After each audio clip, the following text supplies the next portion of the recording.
पिछले एपिसोड में देखा कि जियोयान को सभी दुश्मनों ने घेर लिया था और वो एक साथ उस पर अटैक करने लगे। जियोयान अपने सभी दोस्तों के साथ उनसे फाइट करने लगा। वो खुद ओल्ड गोस्ट से लड़ रहा था। उसकी power sky fire 3 mysterious chain से उसके बराबर हो चुकी थी, जिससे उसे कड़ी टक्कर दे रहा था। 3000 बर्निंग फ्लेम की वजह से जियोयान के सभी गाँव भी हिल हो रहे थे, जिससे ओल्ड गोस्ट ने उसे अपने डोमेन में फंसा लिया। पर जियोयान ने पावरफुल गॉड सील से उसके ग्रेट स्टार हैंड अटैक रोक दिया था। इससे एक तेज स्पॉट हुआ। ओल्ड गोस्ट जानता था कि जियोयान को अगर आज नहीं मारा गया तो फ्यूचर में होलो सोल्स के लिए बड़ा खतरा बनेगा। जियोयान ने एक्सटर्मिनेशन फायर लोटस को तैयार कर लिया। जाई जिंग डर कर भागने लगा, पर वो उससे बच नहीं पा रहा था। पर वहाँ फिनिक्स क्लैन के 2 और एल्डर आ गए, जिसने उसे बचा लिया। जियन ने जियोयान को बचाने के लिए उन्हें ड्रैगन फिनिक्स फ्रूट से ललचाया था। वो बिल्कुल बेखौफ थी, क्योंकि वहाँ उसके अंकल हे किंग आ गए थे। हे किंग की पावर से सभी डर रहे थे। उनके ओरा से ही आसपास की चट्टानें नष्ट होने लगी और पूरी जगह ही कंपन कर रही थी। हेवन डीमन फिनिक्स ट्राइब और ओल्ड गोस्ट के ऊपर तेज प्रेशर पड़ने लगता है। उनके मात्र चलने से ही वॉइड क्रैक क्रिएट हो रहे थे। वेनरेट लेई और बिंगे भी तेज दर्द का सामना कर रहे होते हैं। फिनिक्स ट्राइब एल्डर जॉन को खांसी चलने लगी थी। जियोयान ये देखकर सोचता है कि इन एशियन वॉइड ड्रैगन ट्राइब के एल्डर की ताकत काफी भयानक है। जरूर ये फाइट वेनरेट लेवल के 7 या 8 स्टार पर होंगे, या फिर शायद ये फाइट वेनरेट के पीक पर भी हो सकते हैं, जिससे ये एल्डर वांग जुआन और बाकी सभी पर तेज दबाव डाल रहे हैं और ये सभी इनके सामने असहाय हैं। जियोयान अब अपनी sky fire 3 mysterious change transformation को एक्टिवेट कर लेता है। अब लिटिल फेक डॉक्टर और बाकी सभी उसके पास आ जाते हैं। फिनिक्स ट्राइब एल्डर जॉन सोचता है कि ये लड़की इतनी कॉन्फिडेंट के साथ हमें बुला रही है। अब पता चला किसके कॉन्फिडेंस का सोर्स ये एल्डर हे किंग था। हे किंग उन पर अपने दबाव को बढ़ाते जा रहे थे। जियो फेंग कहता है कि आप एशियन व्हाइट ड्रैगन क्लैन के सीनियर एल्डर होने के बावजूद हम जूनियर के ऊपर रोब जमाने की कोशिश कर रहे हो। क्या आपको शर्म नहीं आती? इससे हे किंग को और ज्यादा गुस्सा आता है। वो बोलते हैं कि तुम्हें वाली डीमन फिनिक्स क्लैन के लोग अपने आप को समझते क्या हो? तुम्हारी हिम्मत कैसे हो गई मुझसे ये बातें कहने की? और वो अपने प्रेशर को कई गुना बढ़ा देते हैं, जिससे तेज वेट क्रे के साथ बहुत ही ज्यादा हाई प्रेशर अब जियो फेंग के ऊपर पड़ रहा था, जिसे वो सहन नहीं कर पा रहा होता।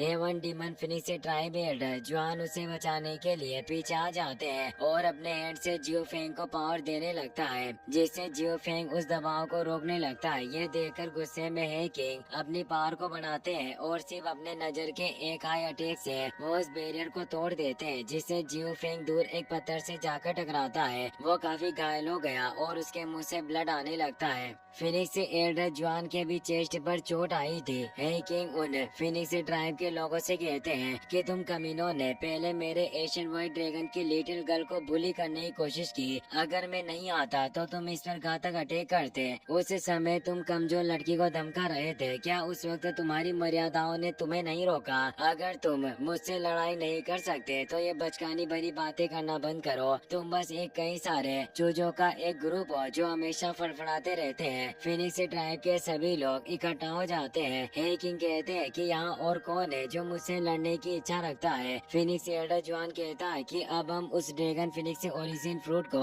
हासिल नहीं कर सकते, इसलिए हमें अब उसे पाने की आशा छोड़ देनी चाहिए। सभी इससे परेशान होते हैं। हे किंग जियन से कहते हैं कि लिटिल गर्ल यहाँ और कौन है जो तुम्हें परेशान कर रहा था? लिटिल गर्ल सोचने लगती है उसे जाई जिंग पर गुस्सा आ रहा था, क्योंकि उसने जियोयान को मारने की कोशिश की। इसीलिए वो चालाकी से काम लेती हुई उन्हें कहती है कि उस ओल्ड गोस्ट ने भी मुझे धमकाने की कोशिश की थी। ओल्ड गोस्ट जाई जिंग काफी डर जाता है और बोलता है कि मैं ऑल ऑफ सोल्स का एक ऑनरेबल पर्सन हूँ, आप मुझ पर अटैक नहीं कर सकते। हे किंग अपनी वर्ड पावर के साथ उसे एक पावरफुल पंच मारते हैं, जिससे उसके मुंह से ब्लड निकल आता है और वो कई सारे पिलरों से टकराता हुआ दूर गिरता है। वो काफी जख्मी हो गया था और उसका पूरा फेस सूज चुका होता है। हे किंग बोलते हैं कि तुम ऑल ऑफ सोल्स के लोग खुद को समझते क्या हो? तुम्हें क्या लगता है कि अगर मैं आज तुम्हें पीटूं तो क्या इससे ऑल ऑफ सोल्स मेरे एशियन व्हाइट ड्रैगन के साथ युद्ध घोषित करने की हिम्मत करेगा? क्या तुम मेरे एशियन व्हाइट ड्रैगन क्लैन को मामूली कबीला समझ रहे हो? और फिनिक्स ट्राइब के लोगों से भी कहते हैं कि तुम छोटे मिक्स ब्रीड के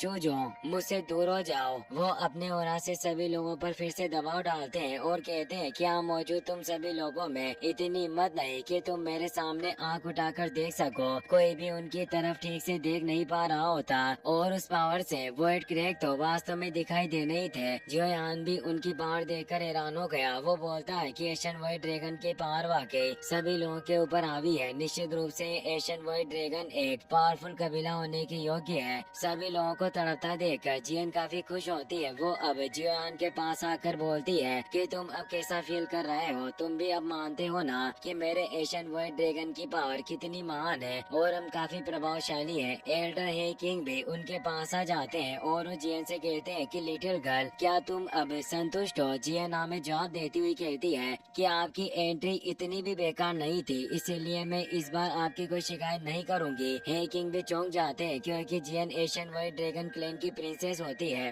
वो बोलते हैं कि अगर अब कोई मसला नहीं है तो हमें सबसे पहले इस जगह को छोड़ देना चाहिए। और वो एक चुटकी से ही काफी बड़ा टेलीपोर्टेशन वॉइड क्रैक क्रिएट करते हैं। जियन उसके अंदर चली जाती है। जियोयान भी अपने दोस्तों के साथ वहाँ से निकल जाता है। Hey king heavenly demon phoenix clan के लोगों से कहते हैं कि तुम अपनी एक गंदी सोच छोड़ दो कि हम एशियन वॉइड ड्रैगन के लोग तुम्हारे कामों के खिलाफ कोई एक्शन नहीं लेंगे, जिससे तुम अपनी मर्जी मुताबिक कुछ भी कर सकते हो। हमारे कबीले के पुराने एल्डर ने तुम्हारे एशियन हेवनली फिनिक्स एल्डर को मारने की हिम्मत की थी, इसीलिए तुम चूजे अपनी औकात अच्छे से जानते हो। तुम सिर्फ हेवनली फिनिक्स ब्लड लाइन के छोटे मोटे वंशज हो। अब वो भी वहाँ से निकल जाते हैं। फिनिक्स ट्राइब के एल्डर भी अब अपने पावर को डीएक्टिवेट कर लेते हैं। फेंग किंगर कहती है कि हमारे कबीले ने 2 फाइट वेनेरेट को मदद के लिए भेजा, लेकिन फिर भी एशियन वॉइड ड्रैगन के पीक फाइट वेनेरेट एल्डर ने बीच में टांग अड़ाई और वो ड्रैगन फिनिक्स ओरिजिन फ्रूट को ले गए। इस ट्रिप में हमारे हाथ कुछ नहीं लगा, इसीलिए हमें अब खाली हाथ ही वापस लौटना होगा। एल्डर जवान भी से निराश होता है और वो फेंग किंगर से बोलता है कि हम खाली हाथ नहीं लौट सकते। तुम कुछ लोगों के साथ उस बिस्ट स्पीड बैरियर पर वापस जाओ और वहाँ मौजूद हमारे हेवनली फिनिक्स क्लैन के अवशेष को वापस लेकर आओ। तो फेंग किंगर 2 एल्डर के साथ वहाँ से चली जाती है। ओल्ड गोस्ट जायजिन को जियोयान पर काफी गुस्सा आ रहा था कि ये लड़का हर बार बच जाता है, पर अगली बार जब दोबारा मेरी मुलाकात इससे होगी तो उस वक्त ये और इसका पूरा फॉलिंग स्टार पवेलियन पूरी तरह से नष्ट हो जाएगा। और अब वहाँ से निकल जाता है। वेनेरेट लई एल्डर जवान के पास आता है और वो एल्डर जवान से कहता है कि फेंग किंगर मेरी डिसेबल होने की वजह से मेरा विंड लाइटनिंग पवेलियन मदद के लिए हमेशा हेवनली डीमन फिनिक्स ट्राइब का साथ देगा। अगर आपको फ्यूचर में मदद की कोई भी जरूरत हो तो सिर्फ आप एक मैसेज भेज देना, मैं आ जाऊंगा। तो फिनिक्स एल्डर जवान उसका मजाक उड़ाते हुए कहता है कि मुझे नहीं लगता कि तुम हमारे लिए किसी भी परेशानी को मोल लेने की स्थिति में हो, क्योंकि वो लड़का जियोयान ही एक झटके में तुम्हारे पूरे नॉर्थ विंड लाइटनिंग पवेलियन को नष्ट कर सकता है और तुम्हें भी मारने की काबिलियत रखता है। इसीलिए तुम्हारा ओहदा अब काफी गिर चुका है। इसीलिए मैं फेंग किंगर को अब तुम्हारे साथ नहीं भेजूंगा, क्योंकि तुम खुद की रक्षा नहीं कर सकते तो उसे क्या खाक बचाओगे? वेनरेट लई से परेशान होता है, उसे काफी बुरा लगता है। वो कहता है कि आप ऐसा ना करें। एल्डर जवान कहता है कि मुझे फेंग किंगर की चिंता है, अगर वो तुम्हारे साथ रही तो शायद वो कभी फाइट वेनरेट में प्रमोट नहीं हो पाएगी और सिर्फ एशियन फिनिक्स ट्राइब में जाकर ही उसकी फाइट वेनरेट में प्रमोट होने की काबिलियत होगी। फेंग किंगर भी अब वहाँ जाती है और एल्डर जवान को बताती है कि हमने हेवनली फिनिक्स के बचे हुए सभी अवशेषों को हासिल कर लिया है। तो एल्डर जवान बोलते हैं कि अब हमें यहाँ से निकलना होगा और वहाँ से चले जाते हैं। फेंग किंगर वहीं रुकती है और वो आखिरी बार अपने मास्टर वेनेरेट लई को दी हुई शिक्षाओं के लिए थैंक्स बोलती है। अब वो भी वहाँ से निकल गई। सिल्वर मून वुल्फ और अर्थ टाइगर ट्राइब का हेड वेनेरेट लई के पास आकर कहते हैं कि अब इस जगह पर सिर्फ हम ही बचे हैं। वेनेरेट लई को अपनी बदनामी की वजह से जियोयान पर काफी गुस्सा आ रहा था, पर वो कुछ नहीं कर सकता और गुस्से में वहाँ से निकल जाता है। अर्थ टाइगर और सिल्वर मून कबीले के हेड भी उसके पीछे चले जाते हैं। एल्डर जवान फेंग किंगर से कहता है कि तुम्हें 9 नेदर अर्थ पाइथन क्लैन के लोगों के पास जाना होगा और उन्हें बताना कि वो मिस्टीरियस पर्सन जिसने उनके क्लैन के फाइट वेनेरेट को किडनैप किया है वो जियोयान के ग्रुप में शामिल हो गई है। फेंग किंगर खुश होती है क्योंकि इससे अब 9 नेदर अर्थ पाइथन क्लैन के मेंबर जियोयान को मारने की कोशिश करेंगे। वहीं फॉलिंग स्टार पवेलियन के कैंप के पास एक पोर्टल ओपन होता है जिससे जियोयान के सभी दोस्त बाहर निकल आते हैं और जियोयान भी एल्डर हे किंग और जियन के साथ बाहर आ जाता है। फॉलिंग स्टार पवेलियन के एल्डर और सभी डिसेबल उन्हें देखकर काफी खुश होते हैं और बोलते हैं कि यंग पवेलियन मास्टर वापस लौट आए हैं। सभी उनके पास आ जाते हैं और उन्हें रेस्पेक्ट देते हैं। जियोयान एल्डर हे किंग को मदद के लिए थैंक्स कहता है और बताता है कि अगर आपने आज एक्शन नहीं लिया होता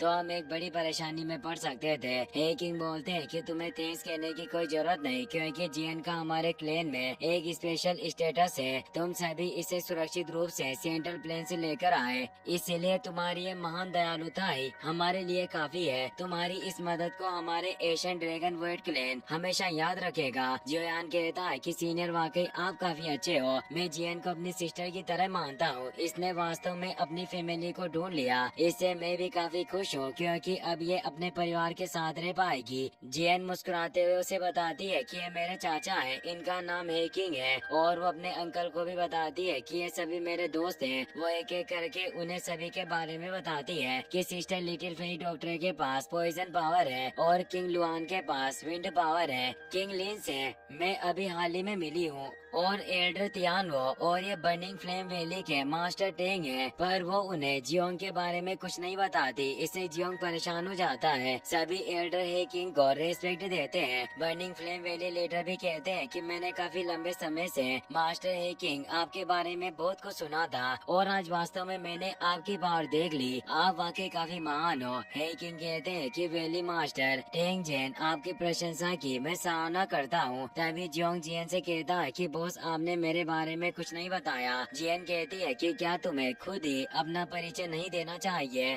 जियोंग बताता है कि सीनियर है कि मैं जियोंग जान हूँ और आप मुझे बिग गाय कह सकते हो। बर्निंग फ्लेम वैली लीडर जियोयान से कहते हैं कि अब सारा मामला सुलझ चुका है और कोई खतरा नहीं, इसीलिए मुझे भी अब अपने बर्निंग फ्लेम वैली में वापस लौटना होगा। जियोयान उन्हें कहता है कि वैली मास्टर आपने जो मेरी मदद की उसके लिए आपका तहे दिल से शुक्रिया। हम फिर कभी जरूर मिलेंगे और साथ बैठकर बातें करेंगे। टेंग वो कहती है कि जब तुम्हें वक्त मिले तुम खेलने के लिए मेरे पास बर्निंग फ्लेम वैली में आ सकते हो। जियोयान कहता है कि मैं किसी दिन जरूर आऊंगा। टेंग जेन सभी से कहते हैं कि आप सभी से मिलकर मुझे अच्छा लगा, पर आप सभी से मुझे विदा लेनी होगी और वो अपने साथियों के साथ वहाँ से निकल जाते हैं। एल्डर हे किंग जियोयान से कहते हैं कि तुम्हारा जियो परिवार वास्तव में 8 प्राचीन महान परिवारों में से एक होने के योग्य है। भले ही जियो फैमिली की पावर कुछ कारणों से काफी गिर गई, फिर भी तुम जैसा पावरफुल पर्सन उभर कर सामने आया है। वास्तव में तुम्हें जियो जुआन का एक सक्सेसर माना जा सकता है। जियोयान जियो जुआन का नाम सुनकर हैरान हो जाता है। इसी के साथ ये एपिसोड यहीं पर खत्म हो जाता है।